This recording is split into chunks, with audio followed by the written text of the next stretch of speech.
भगवान श्री कृष्ण का जन्म 31/12 ईसा पूर्व मथुरा में हुआ था।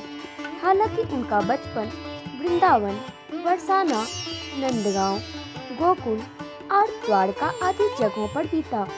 बताया जाता है कि महाभारत के युद्ध के बाद श्री कृष्ण ने द्वारका पर 36 वर्षों तक राज किया, जिसके बाद उन्होंने अपना देह त्याग दिया था। उस समय उनकी आयु 125 वर्ष थी। दरअसल उनकी मृत्यु के पीछे की वजह 2 श्राप है। आइए इनके बारे में जानते हैं। बताया जाता है कि महाभारत के युद्ध के बाद जब दुर्योधन और उसके सभी भाइयों का अंत हो गया, तो उनकी माता गांधारी को अत्यधिक क्रोध आया। अपने बेटे के शव पर शोक व्यक्त करते हुए रणभूमि पर गांधारी ने श्री कृष्ण को 36 वर्षों के बाद मृत्यु का श्राप दे दिया।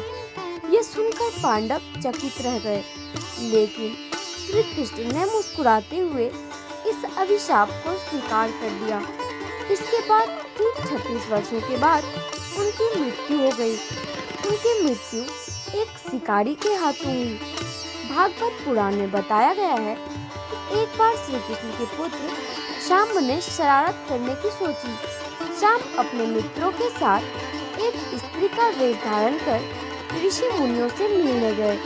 स्त्री के वेश में शाम्ब ने ऋषियों से कहा कि वह गर्भवती है।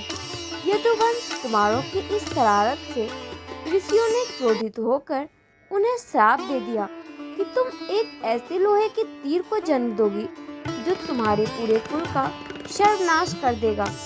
इस श्राप को सुनकर शाम्ब डर गए और उन्होंने तुरंत सारी घटना उग्रसेन को बताई।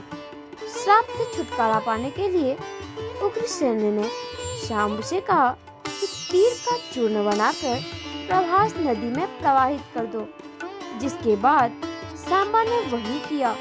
इसके बाद उग्रसेन ने राज्य में ये आदेश पारित कर दिया कि यादव राज्य में कोई भी किसी प्रकार की नस्ली सामग्री का इस्तेमाल, उत्पादन या वितरण नहीं करेगा। इस घटना के बाद द्वारका में कई अशुभ संकेत मिलने लगे, जिसमें सुदर्शन चक्र, बलराम के हल और श्री कृष्ण के संग रथ का अदृश्य हो जाना शामिल था। धीरे धीरे यहाँ अपराधों और पापों में भी बढ़ोतरी होने लगी और एक दिन सभी नगरवासी मदिरा के नशे में चूर हो गए और आपस में ही लड़ने मरने लगे। इस तरह सभी आपस में लड़कर मर गए। भागवत पुराण में बताया गया है, एक दिन श्री कृष्ण पीपल के पेड़ के नीचे विश्राम कर रहे थे।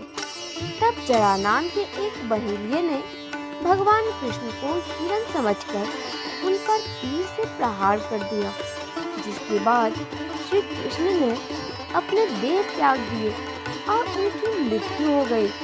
दरअसल इस तीर में उसी लोहे के तीर का अंश था जिसे शाम्ब ने उग्रसेन के कहने पर चूर्ण बनाकर नदी में प्रवाहित कर दिया था।